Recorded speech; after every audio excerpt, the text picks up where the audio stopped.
Spare these people यार। छोड़।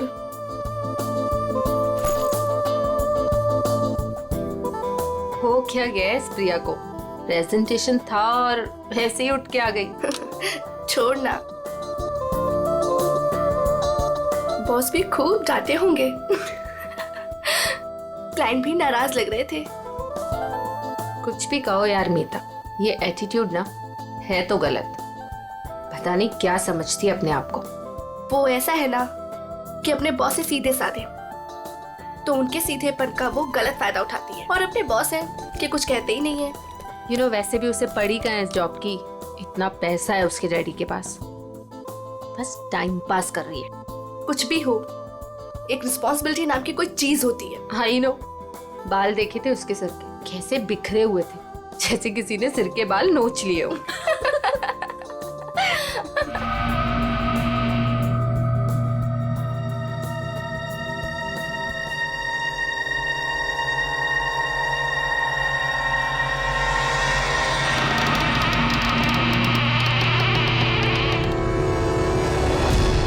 प्रिया,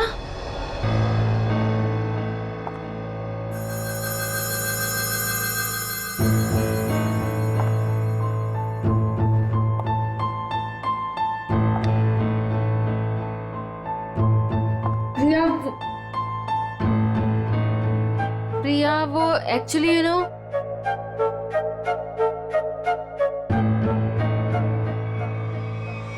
प्रिया, प्रिया, प्रिया, प्रिया, प्रिया, प्रिया, प्रिया, प्रिया, प्रिया, प्रिया, प्रिया, प्रिया, उठो प्रिया, प्रिया, प्रिया क्या हुआ?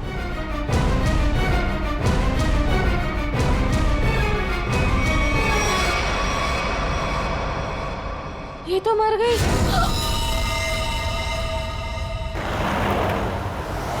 अशोक, जी मैडम। आगे जो ढाबा दिख रहा है ना? हाँ हाँ दिख रहा है मैडम। अशोक, पहले पूरी बात तो सुन ले, फिर बोलना। मुझे लगा मैडम आपकी बात खत्म हो गई। चुप कर, बीच में बोल पड़ा। मुझे मालूम है कि तुझे दिखता है, फिर मैं ये सवाल क्यों करूंगी? ठीक है मैडम, आगे बढ़िए, बताइए आगे। आगे नहीं बढ़ना है, गाड़ी ढाबे पे लगाना, कुछ खाएंगे पिएंगे। हाँ मैं... रुक रुक, आ गया ढाबा। जी।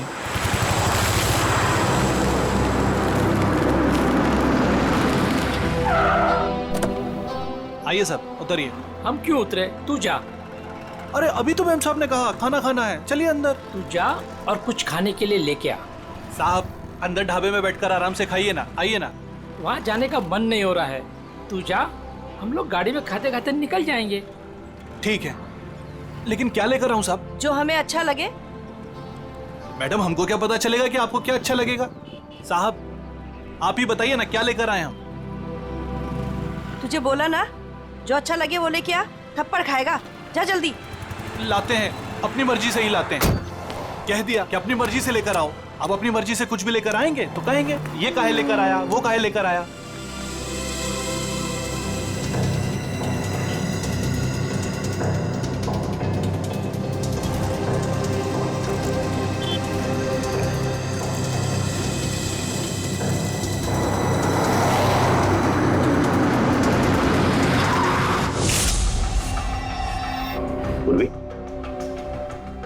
पलटाओ इसे।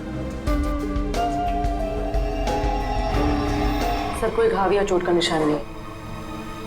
हाँ, ना मुंह से कोई झाग निकला है, ना शरीर पर कोई नीले रंग के निशान है, ना कोई पंक्चर मार्क्स, सुई के या और कुछ। ये जहर का मामला तो नहीं है।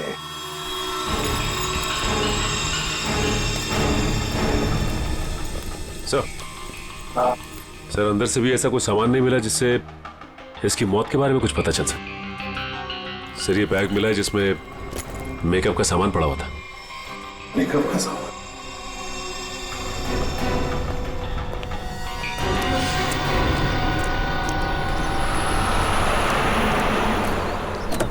लीजिए मैडम खाना।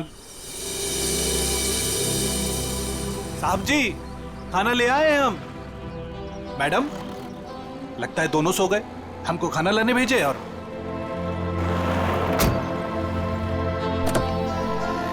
हमको समझ में नहीं आता है हमारे साहब और मालकिन का।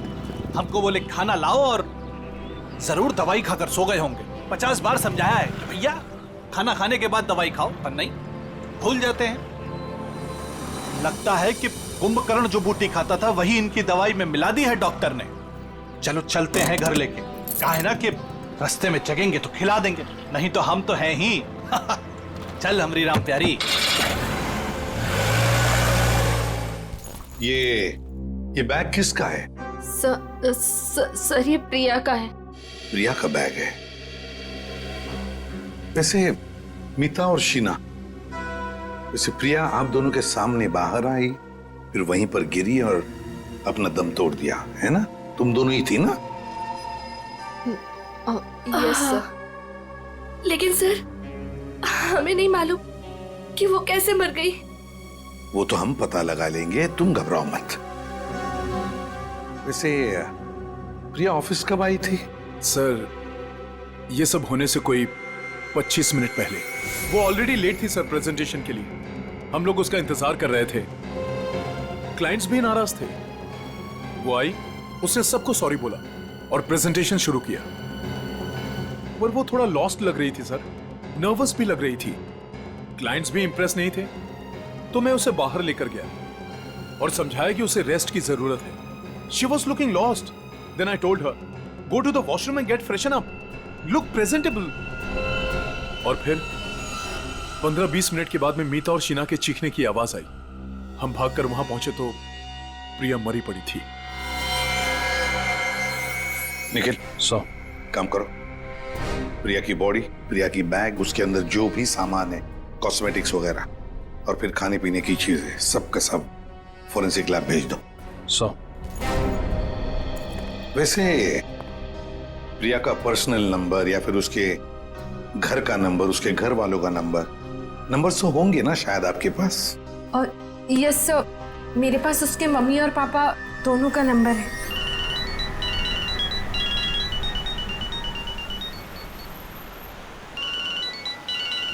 अरे साहब, फोन बज रहा है आपका, उठाते क्यों नहीं है?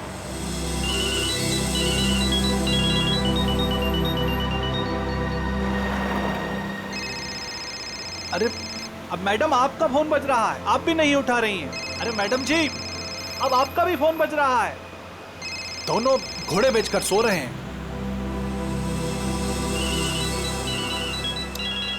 फिर से फोन बजने लगा भाई। अरे साहब, मेम साहब, फोन काहे नहीं उठा रहे हैं आप लोग? अरे फोन बज रहा है आपका। लगता है हमको ही रोकना पड़ेगा।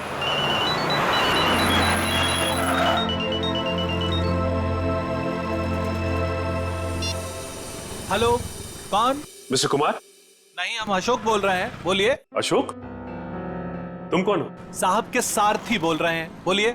सारथी? अरे वाहन चालक बोल रहे हैं उनके, बताइए। हो, उनके ड्राइवर बोल रहे हो तुम? ड्राइवर नहीं है हम, शॉफर है उनके। बात करते हैं, आपको ड्राइवर लगते हैं हम? देखिए, आप जो कोई भी हैं, मिस्टर एंड मिसेस कुमार कहाँ पे? दोनों हमारी गाड़ी में हैं, सो रहे हैं। हम दोनों को सैर करा रहे हैं। पर आप कौन है?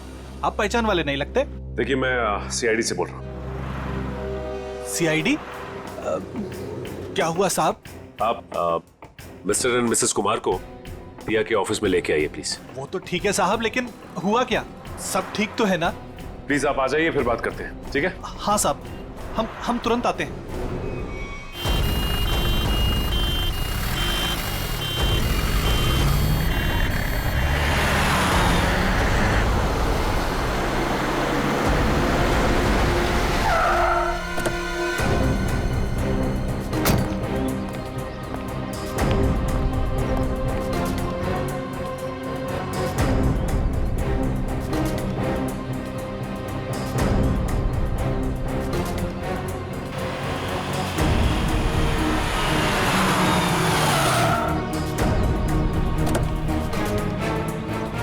नमस्कार साहब, सीआईडी टीम आप ही हैं? मिस्टर एंड मिसेस कुमार कहाँ हैं? गाड़ी में है ना सब, सो रहे हैं। बुलाइए। क्या? सो रहे हैं। सो रहे हैं अभी? हाँ सर। अभी सर, यहाँ कुछ खास हो रहा है क्या? मतलब आपने बुलाया है इसलिए? जी हाँ, खास बात है। कुमार जी की बेटी प्रिया की मौत हो गई है। क्या बात कर रहे हैं सर आप? जी हाँ। Mr Kumar. Mrs Kumar. Mrs Kumar. Kumar साहब। मिस्टर कुमार।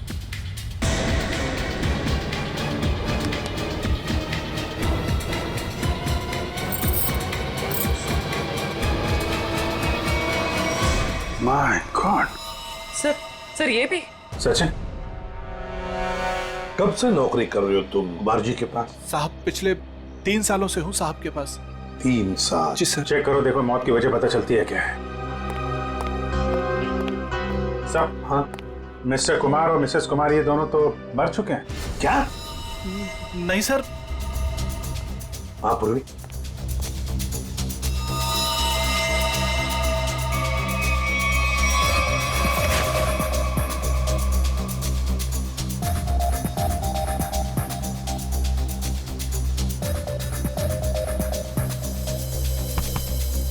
एक घंटे से ज्यादा तुम इन दोनों को गाड़ी में बिठाकर घूम रहे हो और तुम्हें पता तक नहीं? नहीं सर, ऐसा कैसे हो सकता है? अरे जब पूना से हम लोग निकले थे तब साहब और मेम साहब एकदम ठीक थे। बल्कि रास्ते में मेम साहब ने मुझे कहा कि ढाबे पर गाड़ी रोक लो, खाने के लिए कुछ लाना है। गाड़ी ढाबे पे लगाना, कुछ खाएंगे पिएंगे। जी साहब, 1-2 बार पहले भी ऐसा हुआ है। साहब और मेम साहब दवाई लेकर सो जाते थे और काफी देर तक सोते थे, तो मुझे लगा कि शायद गाड़ी में सो रहे होंगे। सर, हाँ? दोनों के शरीर में अभी घाव या चोट का निशान नहीं है। कोई भी निशान नहीं? तो कहीं जहर तो नहीं दिया इनको? जहर के कोई सिम्टम्स या कोई निशान है? नहीं सर, बस सर कार में भी ऐसा कुछ नहीं मिला जिससे इनकी मौत के बारे में कुछ पता लग सके। अच्छा, और भी कुछ मिला क्या? हाँ सर, गाड़ी में खाना है, हो सकता है उससे कुछ हुआ। नहीं सर, ऐसा हो ही नहीं सकता। वो क्या है ना कि साहब और मेम साहब ने खाने को चखा भी नहीं था, खाया ही नहीं साहब। सर, प्रिया भी कुछ इसी तरीके से मरी है। इन तीनों की मौत के पीछे वजह क्या हो सकती है? एक बात बताओ, कुमार जी के परिवार में और कौन कौन है? साहब, प्रिया मैडम और उसके बाद बड़ी बेटी थी रीमा मैडम और छोटी अन्नू। अच्छा, तो ये दोनों बेटियां अब कहाँ होंगी? साहब, अब रीमा जी तो अपने पति धीरज के साथ अंधेरी में रहती हैं। अन्नू मैडम अपने माता पिता के साथ मलाड वाले फ्लैट में।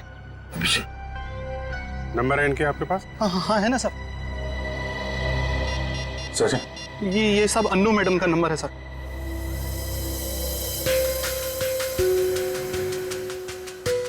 रीमा जी का भी रीमा नंबर। का? ये रहा साहब।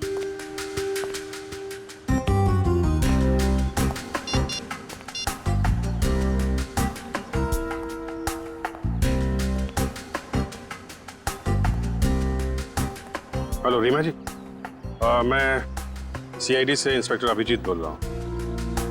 आप सीआईडी ब्यूरो आ सकती हैं? वो हम आपको बाद में बताएंगे, थोड़ा अर्जेंट है। आप प्लीज़ जल्दी आइए। या ओके। सर, रीमा को बोल दिया है सीआईडी ब्यूरो आने के लिए। और सर, अनु तो फोन ही नहीं उठा रही। हो सकता है साहब कॉलेज गई होंगी। कौन से कॉलेज में?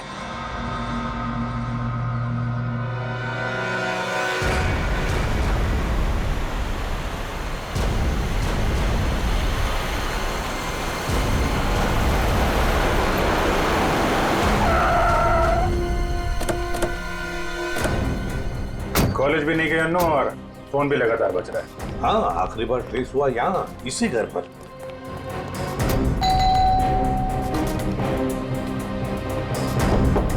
अन्नू,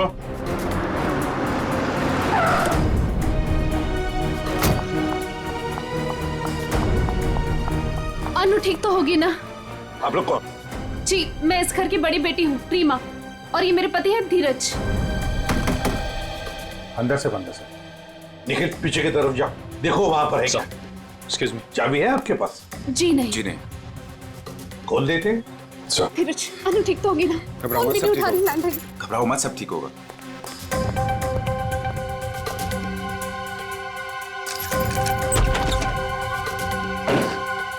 अनु! अनु!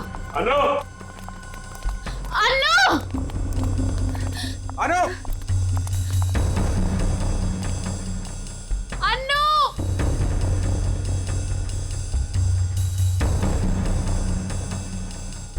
अभिजीत सर, जरा जाके देखो। अनु, ऊपर देखो।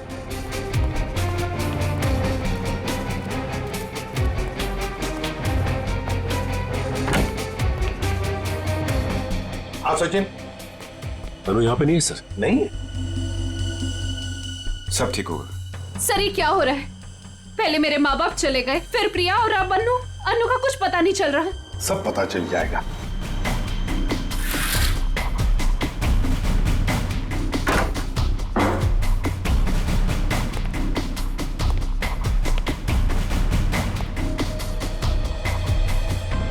हाँ नहीं सर, अभी तक तो नहीं मिली। सर अनु यहाँ है। माय गॉड सर, अनु उधर ऊपर है। चलो।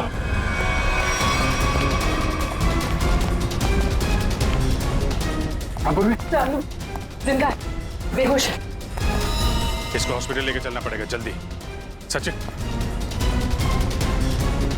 हाँ अभिजीत सर बेहोश है, हॉस्पिटल लेके जा रहे हैं, जल्दी चलो।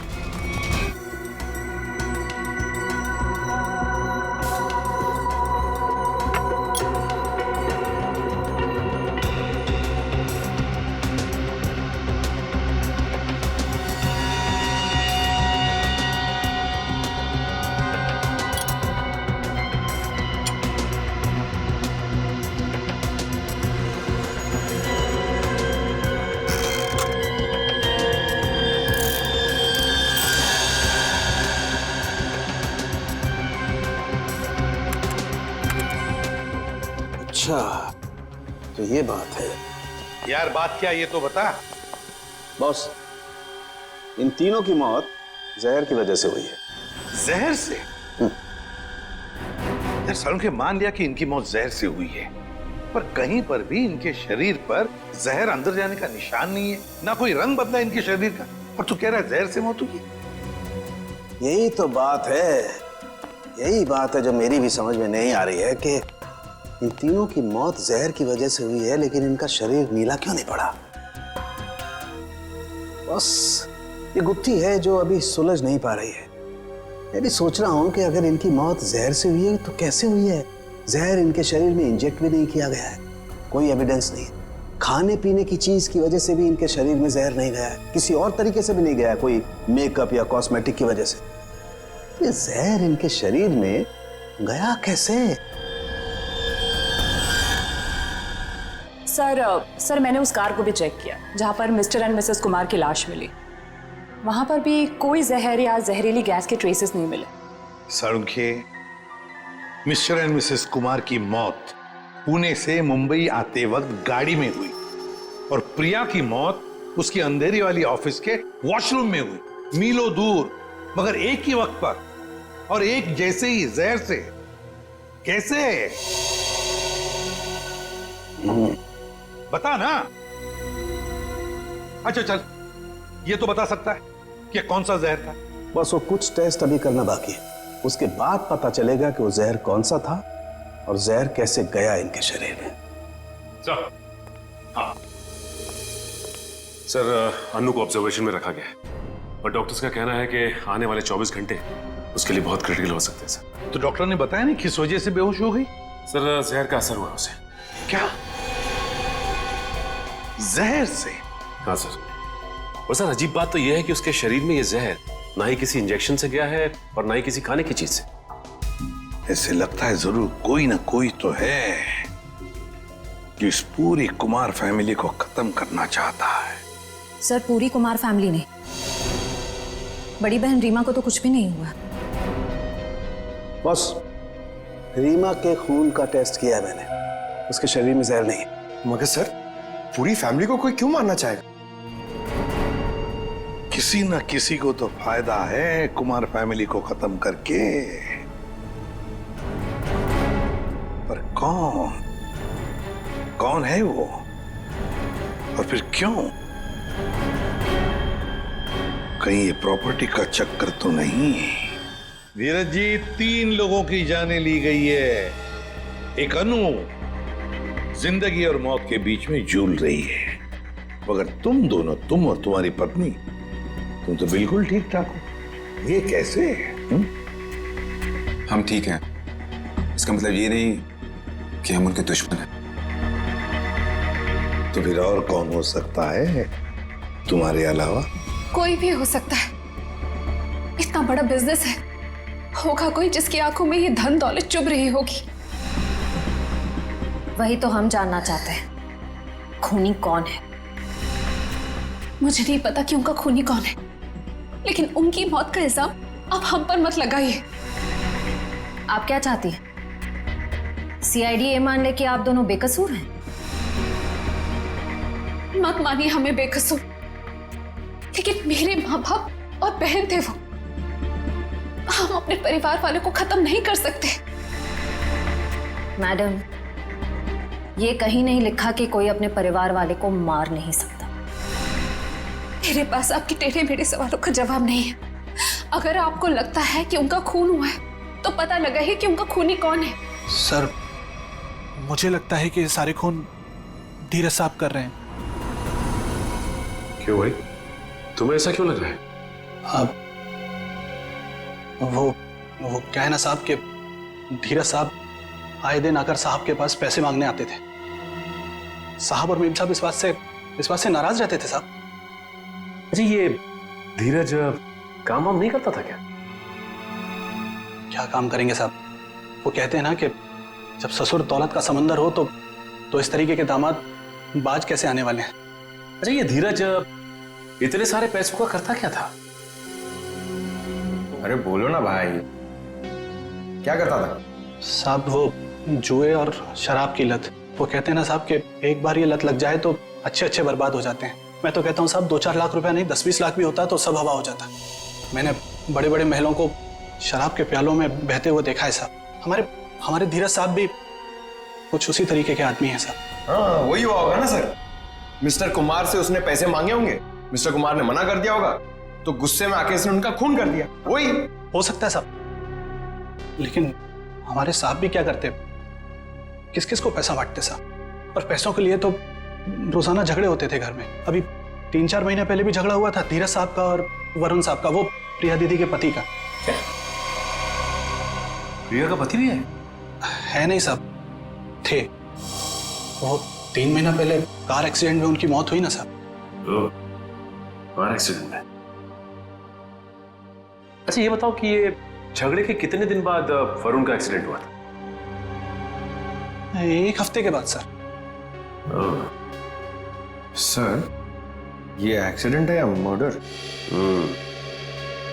पंकज, ये सारा का सारा चक्कर प्रॉपर्टी के लिए हो रहा है। धीरज को सारी की सारी प्रॉपर्टी खुद ही चाहिए थी। प्रॉपर्टी मुझे कैसे मिलेगी सर?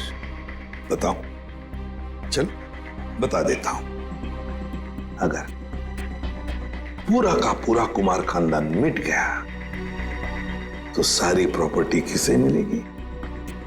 तुम्हारी पत्नी रीमा को। अगर रीमा को कुछ हो गया तो फिर प्रॉपर्टी किसके नाम पर हो जाएगी? धीरज जी, प्रॉपर्टी तुम्हारे नाम पर हो जाएगी। क्यों बोलती बंद? क्या बोलूं सर? आप लोगों को कोई मिल नहीं रहा है, आप लोगों को समझ नहीं आ रहा किसे फंसाएं, तो आप लोग मुझे पकड़ रहे हैं सर।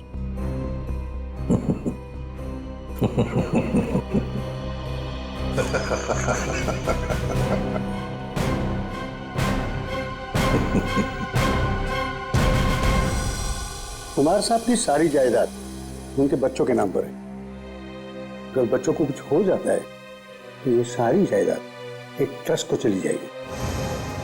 तो मतलब अगर बच्चियों को, मेरा मतलब है लड़कियों को कुछ हो गया तो उनके पतियों को कुछ नहीं मिलेगा? जी नहीं। मगर ये सब क्यों पूछ रहे हैं? ये सारी जायदाद तो उन्होंने बेच दी है। क्या? कुमार साहब ने प्रॉपर्टी बेच दी? हाँ? किसे? अलग अलग लोगों को। ये है उसके सारे डॉक्यूमेंट्स।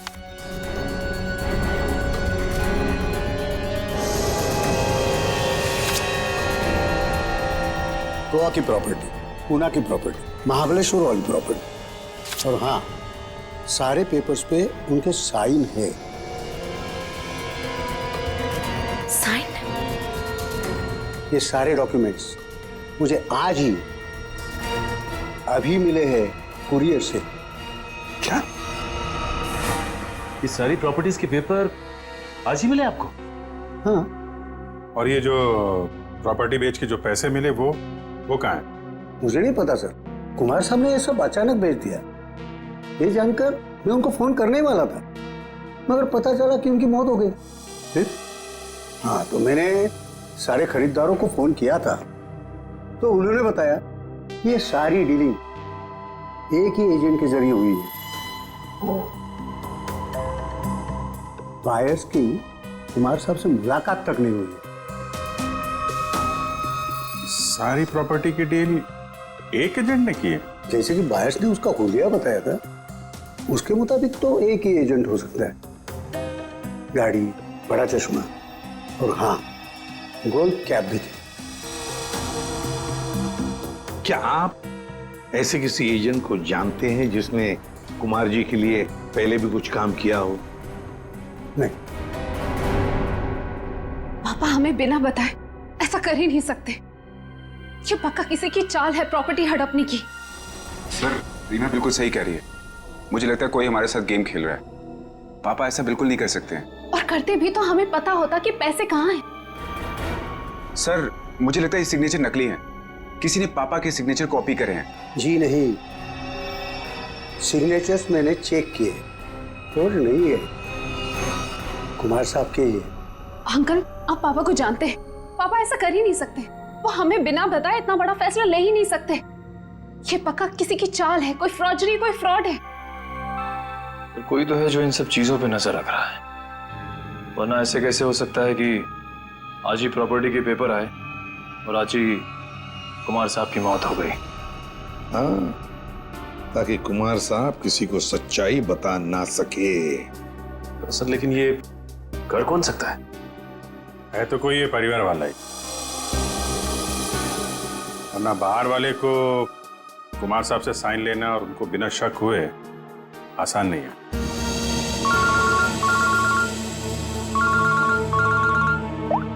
हाँ, बोल सारू के क्या? पेंट से? हाँ बॉस, पेंट की वजह से इन तीनों की मौत हुई है। यार सारू के तो क्या बात कर रहा है? क्या पेंट पी लिया उन्होंने? पेंट नहीं पिया है बॉस, पेंट में जहर मिला हुआ था और वो जहर इनके फेफड़ों में पहुंचा, इसकी वजह से इनकी मौत हुई है। ये देख सारू के, हवा में बात मत कर, जल्दी बता दे असली बात क्या है। देखो, तुम जानते हो मैं बिना सबूत के कुछ नहीं कहता हूँ। बॉस, इनके फेफड़ों में जहर के साथ साथ मुझे कुछ केमिकल के ट्रेसेस मिले, और वो केमिकल सिर्फ पेंट में इस्तेमाल होता है। और सर, वो भी धीरे धीरे, शायद 20-25 दिनों में ये जहर उनके शरीर में गया होगा, बिल्कुल स्लो पॉइजन की तरह, और उन्हें पता भी नहीं चला कि वो लोग धीरे धीरे जहर इनहेल कर रहे हैं। और बस धीरे धीरे एक एक पल ये लोग मौत के करीब जा रहे थे, और संयोग की बात है कि आज उस स्लो पॉइजन की वजह से इनकी मौत हो गई। पेंट में जहर, पेंट में जहर, पूरी कुमार फैमिली का घर। सर, लगभग 1 महीना पहले घर के तीनों बेडरूम की पेंटिंग हुई थी। किस किस का बेडरूम था वो? मम्मी, पापा, अनु और प्रिया के बेडरूम में। बस मुझे तीनों बेडरूम्स का पेंट चेक करना पड़ेगा। कर लो। पूरी लिखे। अमित,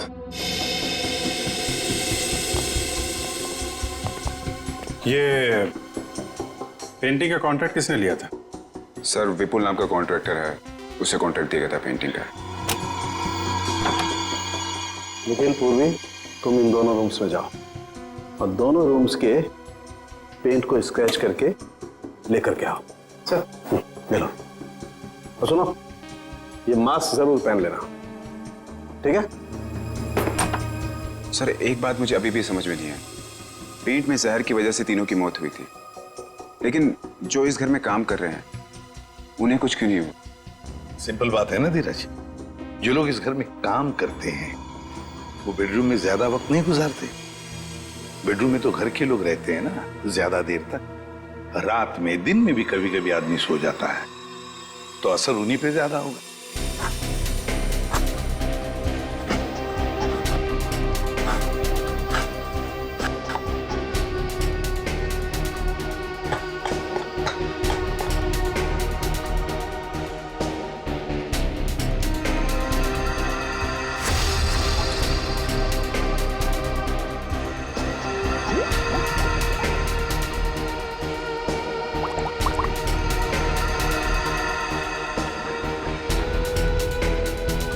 ये किसकी तस्वीर है? सर ये मेरे जीजू हैं। इनका नाम वरुण है, प्रिया के पति।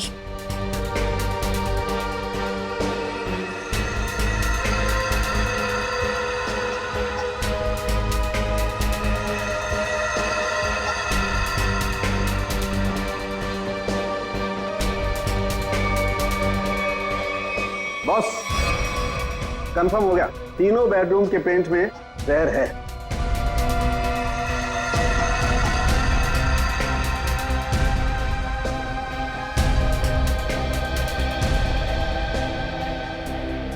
इनमें जहर कैसे हो सकता है?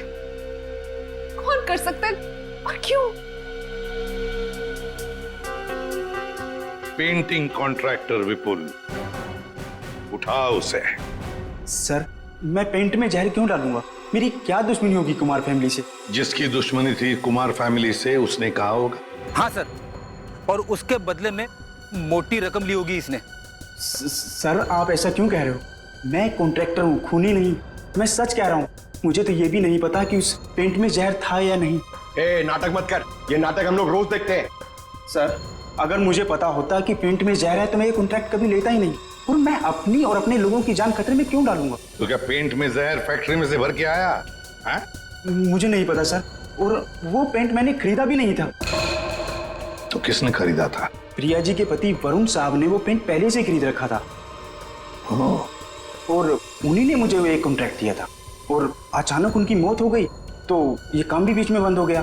फिर 1 महीने पहले मुझे कुमार साहब के ड्राइवर का फोन आया दोबारा काम शुरू करने के लिए, और मैंने दूसरे ही दिन काम शुरू कर दिया।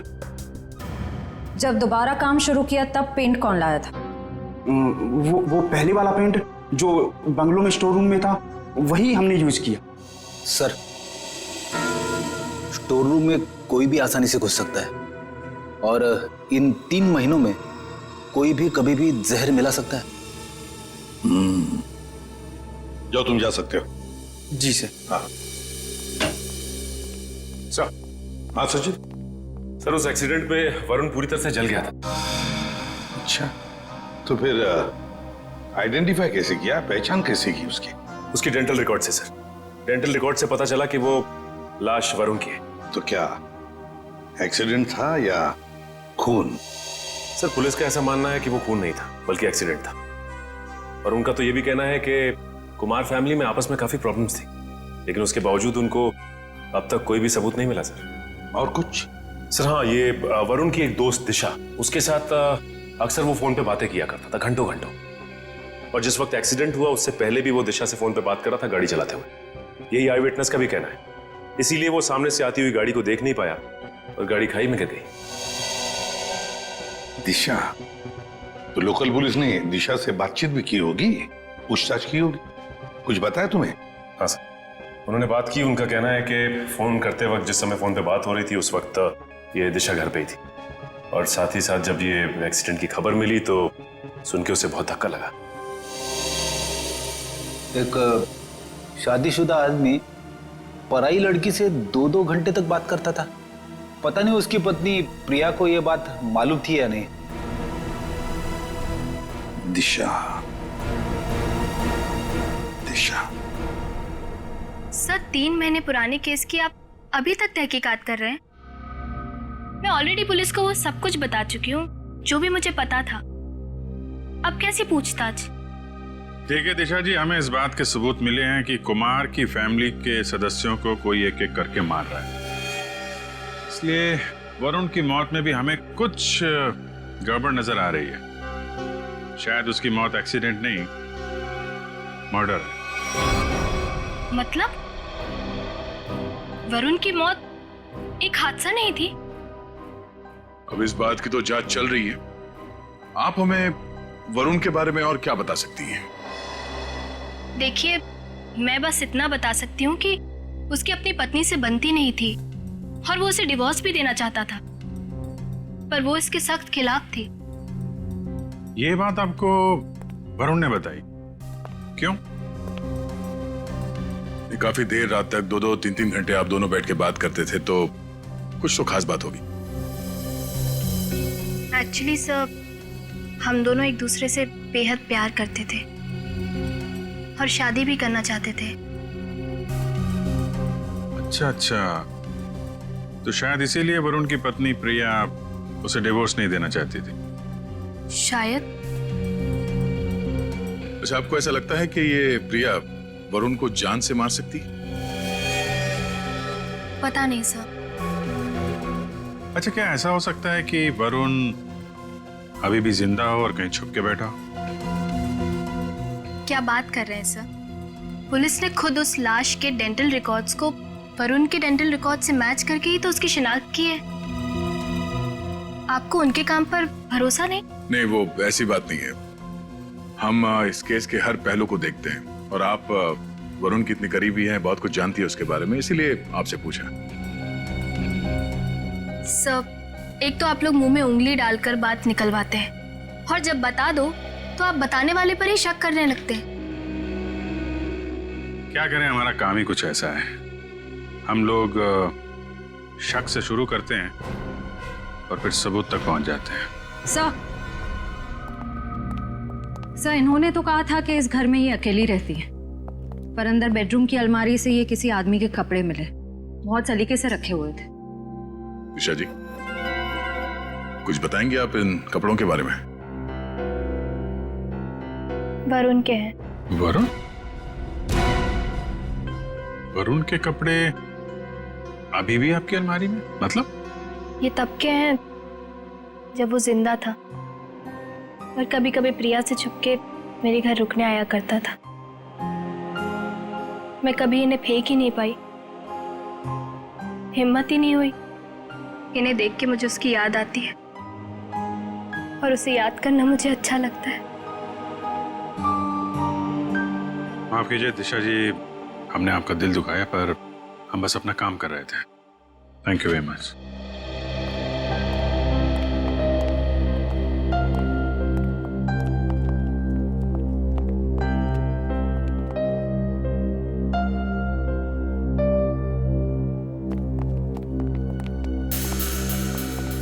क्या हुआ? कुछ पूछना रह गया? 1 मिनट। अरे आप लोग श्रेया, फिर पकड़ो से यहाँ पे? एक मिनट, क्या हुआ? प्लीज। यहाँ पे डेंचर था।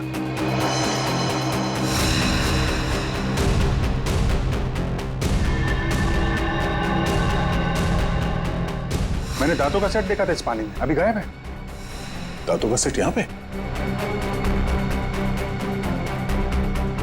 इसका मतलब है वही है। सर, खिड़की खुली, लगता है वहां से भाग गया। पकड़ो। अभिजीत, 1 मिनट। हाँ, ये देखो।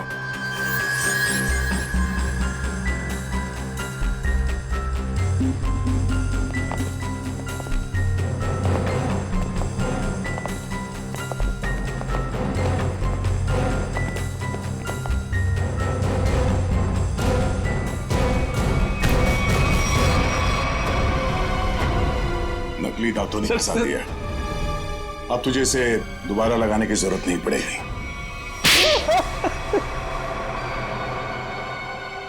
इनका नाम वरुण है, प्रिया के पति। हाँ सर, मैं नहीं मारा। मैंने अपने सास ससुर और प्रिया को मारा, पेट में जहर मिलाकर। अनु बच गई क्योंकि सही समय पे आप उसे हॉस्पिटल ले गए। क्यों मारा तुमने उन लोगों को? प्रॉपर्टी के लिए। मैंने प्रिया से शादी करी थी पैसों के लिए, लेकिन वो खुद मेहनत करके कमाना चाहती थी। और उधर उधर रीना और धीरज ससुर जी से पैसे ऐंठते रहते थे और मुझे कोई कुछ नहीं देता था। अच्छा, फिर क्या सर, मैंने सबको मारने का प्लान बनाया और पहले पिताजी से ससुर जी से झूठ बोल के मैंने साइन लिए और फिर मैंने सबको मार दिया जिससे किसी को कोई प्रॉपर्टी का हिस्सा ना मिले और मुझ पे शक भी ना हो। तुम्हारी गाड़ी में वो लाश किसकी थी? वो एक लवारिस लाश थी जिसके जबड़े में मैंने अपने दांत लगा दिए थे ताकि लोगों को लगे कि वो जली हुई लाश तुम्हारी है। हाँ सर, पर आप लोग पैसे और प्रॉपर्टी के लालच में क्या क्या करते रहे तुम? खून पे खून किया और मिला क्या है? जेल की काल कोठरी और फांसी का फंदा।